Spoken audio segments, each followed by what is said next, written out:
From analog Hi, Jim. You've great signal up here. You're 5.9 plus. to digital.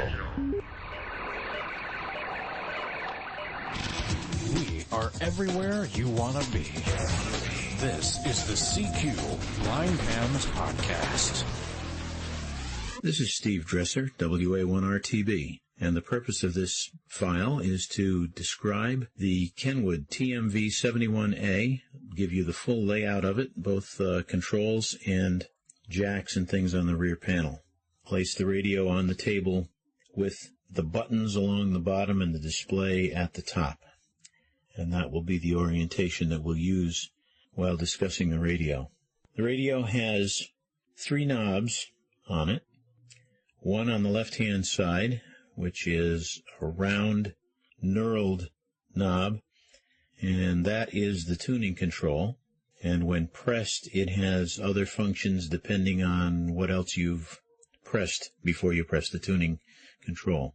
And I'll discuss those as we go. On the right-hand side of the radio, near the bottom, there are 2 other knobs, each of which is a small knob with a slightly larger knob on the outside of it.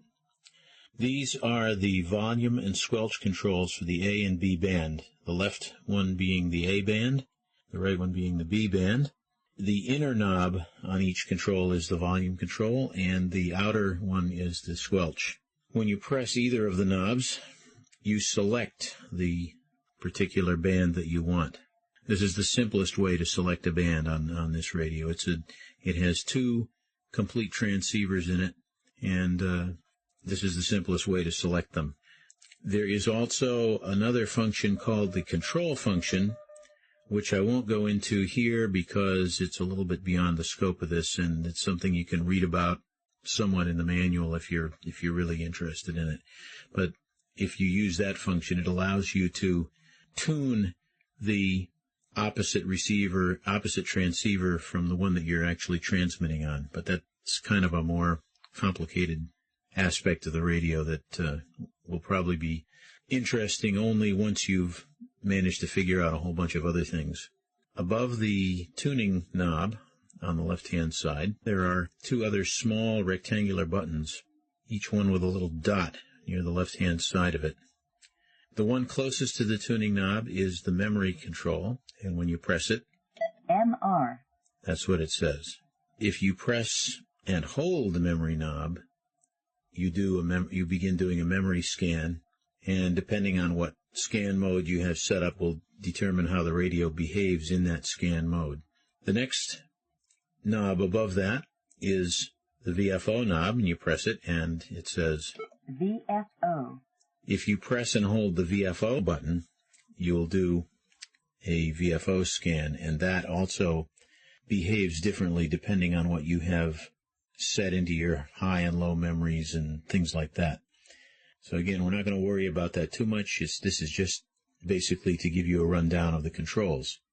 Next to the memory and VFO knobs, to the right of them, is the display, and to the right of the display are 2 more knobs, rectangular buttons actually, with dots on the right-hand edge of them, which I guess they did for symmetry. I can't think of any other useful reason why they would have done that, but that's what they did. The top one is the power switch. You press it once, and it turns the radio off. You press it again, and it turns the radio on. 3.825, medium power. PM off. And the power button can be used in conjunction with various other buttons to do things like clear memories and that sort of thing, and you can read about that in the manual. Below the power button is the programmable memory button, and this button allows you to select one of 5 different configurations for the radio. And the advantage of doing this is that you can switch between configurations without having to change multiple menu settings and power settings and frequencies and other things. And you can do all this at the touch of a button, and that's what the programmable memory button actually does. Now, to the area between the tuning control and the 2 band selection knobs. There are several buttons here, 7 of them actually to be exact. The first button, immediately to the right of the tuning knob, is the call button, and that's a toggle. Call. And now you're set to the call frequency, and VFO. now in this case it happened to say VFO when I pushed it again, and the reason that it did that was because I happened to be in the VFO mode. If I had been in memory mode, it would have switched between the call frequency and memory.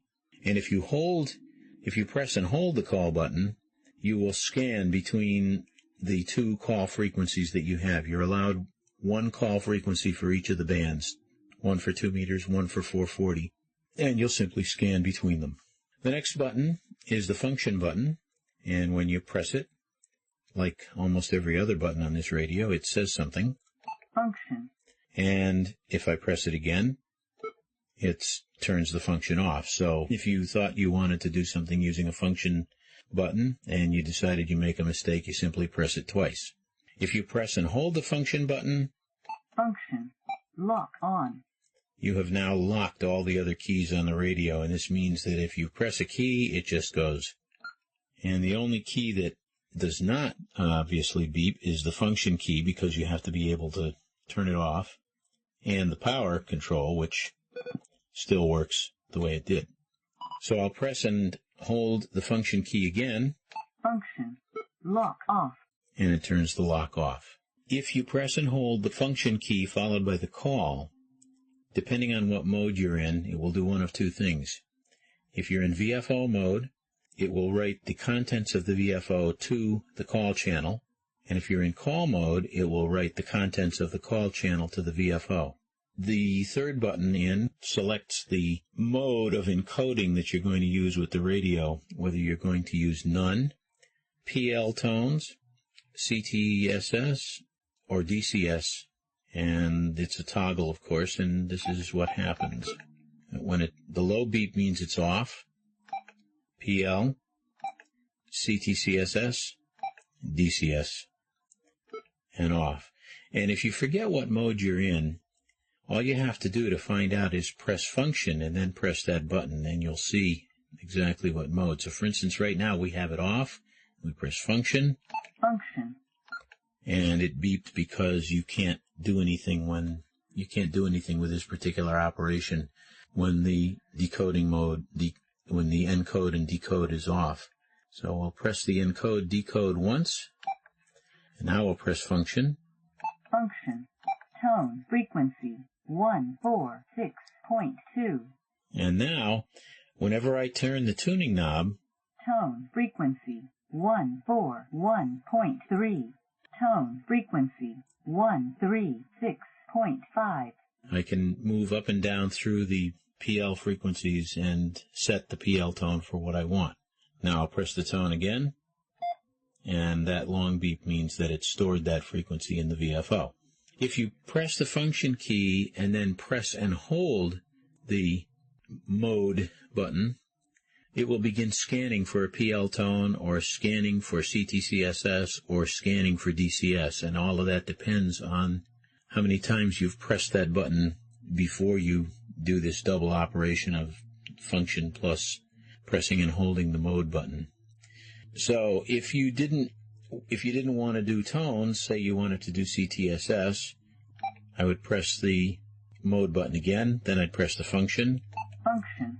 And CTCSS frequency 107.2. And see, again, you can do the same thing. So you always know essentially what mode the radio is in because you get feedback from the voice.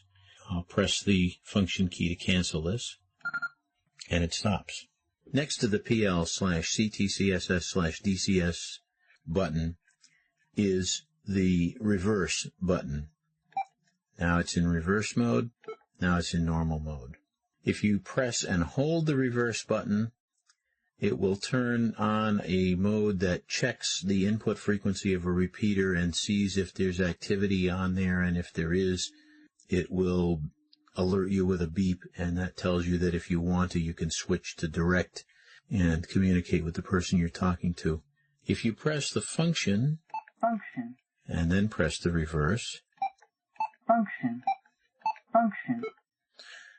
You are now changing what the default frequency mode is, and if you do that and get a low beep, you're in simplex. You do it again and get a high beep, you are in frequency shift plus, and if you do it again, you're in frequency shift minus. And you can tell what mode you're in by using the reverse key. So for instance, I'll press 146.790. Okay, we are on the frequency of 146.79, and if we press reverse and then press the voice key, 146.190. we know that we're in frequency shift minus mode. Press the reverse again. 146.790. Okay, we've gone back to 146.79. Press the function and the reverse. We hear a low beep. Now we press the reverse button again and read the voice. 146.790. We know we're in simplex because reverse and normal 146.790. give us the same reading. Press the function and the reverse again. Function. We get a high beep. Now when we press reverse, 147.390. we know that the frequency shift is plus, because of course the numbers are higher. Press it again. Function. And we're now back in frequency shift minus. And this is usually taken care of by the automatic offset function on the radio. So all you have to do is key in the frequency that you want to go to, and the normal or default, let's call it normal, frequency shift will be selected. Automatic offset can be turned off in the menus, but I don't recommend that you do it. Now, to the right of the reverse button is the transmit power. TX power low. TX power high. TX power medium. And if you press the function key followed by the power button, you turn receiver mute on. Function. And now we turned off receiver mute. And what that does is, when it's on, if you're working on the A band but monitoring something on the B band, and a call comes in on the A band, it will lower the volume on the B band so that you won't be distracted by it. Also, if you're transmitting on the A band, it will lower the volume on the B band. That can be very good if you're actually in a QSO and you don't want to be distracted by things you're monitoring. But if you're just listening, and particularly if you're listening and you have two speakers connected to the radio, you often don't need to mute anything, because the fact that it's coming out of the opposite speaker will tell you that it's not anything you care about. By the way, if you have two speakers, this is a very handy thing. The voice will come out of whichever speaker you have selected the band on. So, for instance, on my radio right now, the right-hand speaker, if I hear stuff coming from the right-hand speaker, I know that I've selected the B band. If it comes from the left speaker, I've selected the A band. Next to the transmit power button, we have two programmable function keys. And depending on what you've set them up to be, they can be used for all sorts of different things. As the radio comes out of the box, the PF1 key is set to be the frequency band, and the PF2 key is set to be the control function. I reprogrammed those two keys so that for my radio, the PF1 key is the group up band, which is useful when you have a lot of memories programmed into the radio, because it allows you to jump from whichever memory you're on to the beginning of a group of memories. The PF2 key is programmed to the control, which I touched on earlier, and I have that programmed for the voice button because I like to be able to interrogate the radio and know exactly where I am at any given moment. 146.790. And those are the buttons on the front of the radio, and the PF1 and 2 keys, by the way, have no particular function if you try to use them in combination with the function button. They won't do anything. If you're in memory mode and you press the function button followed by the VFO button, you will write the contents of that memory into the VFO. This can be extremely useful if you're setting up another memory. If you're in VFO mode and you press the function button followed by a memory, you will write the contents of the VFO into that memory. This has always been a problem for us of not knowing which memory we had selected in this process. But in this radio, if you press the function button, function, and then you start turning the tuning knob, memory in channel 77, you are told what's the contents of the memory. Now, if that memory has something in it, that's all it says, memory in channel 77. But let's go to one that is blank. Memory in channel 99 blank. So once you've come to a blank memory channel, then you know you can just press the memory control and not overwrite anything that you had in memory before. Of course, all of this is much easier to control with the software that you can download from the Kenwood website. And the software is quite accessible with JAWS anyway, and I assume that it probably would be with Window Eyes. It's a little bit different than your standard Windows interface, but everything does talk, and you'll be able to figure it out if you just play around with it a little bit. So those are the controls on the front of the radio. On the left side of the radio, about, I'd say 2 inches from the front edge, and at the bottom, near the bottom of the radio, there is a little inset into which you can plug the RJ45, which is the microphone plug.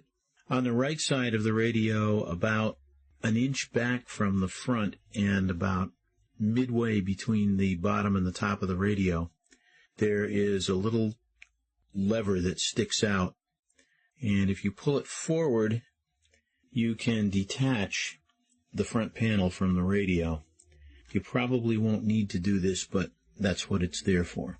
Looking at the back of the radio, keeping the radio in the same orientation, on the right-hand side we have the the SO239 for the antenna. Then we have a heatsink with a little screen in it, kind of a very coarse, whole round screened area, which is where the fan is. Then we have the power cables coming out of the near the top of the radio, and they are just 2 solid wires, or 2 fairly thick wires that have fuses partway down them and eventually terminate in bare leads. If you have to, you can determine which wire is ground by taking an ohm meter and touching one side of it to a wire and the other side to part of the case.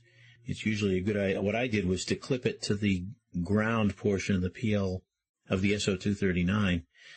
And when I got a 0 reading, I knew that I was looking at the ground wire. The plus wire gave me a higher reading. So I was able to determine which wire was, in fact, the ground. To the left of the heatsink, at the bottom of the radio, there are 2 1/8-inch mini plugs, and those are where you plug your speakers in. If you're operating the radio in mode 1, which is the default mode as it comes out of the box, the left-hand jack, which is closest to the edge of the radio, keeping the same orientation that we've been using, is the one that controls the speaker out of which you hear the voice when you select the A channel. And the right jack is the one that selects the speaker for the B channel. You can reverse that, and I believe if you're only using one speaker and you connect it to the left jack, you will then hear both transceivers out of that speaker. Above the 2 speaker plugs are 2 DIN plugs. The one closest to the left edge of the radio is the one that you want to use if you're going to program the radio through a computer. And the other one, I believe, is for inputting data into the radio. If you had it connected to a TNC, that's the one you would use. And that's all of the controls on the radio. The only other thing I want to do is I want to talk about the menus a little bit, because this is an important feature of this radio. As with most new radios, there are a lot of menus. And although this radio is very good about speaking things, you really do need to have a menu list. Now, the way you get into a menu is to press the function key, Function. and then press the tuning knob. Menu 514. And we happen to be at menu 514. If I want to select that menu to work on it or change it, I press the tuning knob again. CO. And now I'm getting the value of that menu. CO is what it says. This menu controls the way the radio scans, and the way I've got it set up right now is it's scanning so that when it detects a carrier, it stops, and when the carrier disappears, it continues scanning. SEEK. That's the seek mode, which means that it scans, and when it finds a carrier, it stops, and it does not continue scanning. TO. TO, which is for time operation, and that's the default. Again, you get the low beep that tells you that. Means that it finds a carrier, stays on that channel for a short time, and then moves on. I prefer carrier mode, so I can set it back there, and press the tuning knob again, CO. and that stores the value in the menu. If I had selected the menu, CO. like I did, and discovered that I didn't want to change it, press the function key, and it cancels the operation and got me out of the menu mode as well. If I'd been in menu mode, Function. Menu 514. I hadn't selected it, but I wanted to get out of the menus, I just press function. And it remembers the menu that you're last at, and it will stay there until you change it. Now, one of the most important things to have if you're going to use a radio like this is a list of the menus. And there is a list in the manual, and I'm sending a file of that extracted list that can be posted up on the Handy Hams website. So that is a basic rundown on the controls on the radio. If you have any questions, feel free to call me. My number is 781-944-3586. Or you can email me. My email is s.dresser@verizon.net, s.dresser@verizon.net. Or, if you're on the Blind Hams list, I frequent that list fairly often, and if you have questions, by all means, ask. This is Steve Dresser, WA1RTB, saying I hope you find this useful and that it makes it easier for you to enjoy what I think is a great radio, the Kenwood TMV71A. 73's all. Don't forget to subscribe to this podcast and visit www.blindhams.com.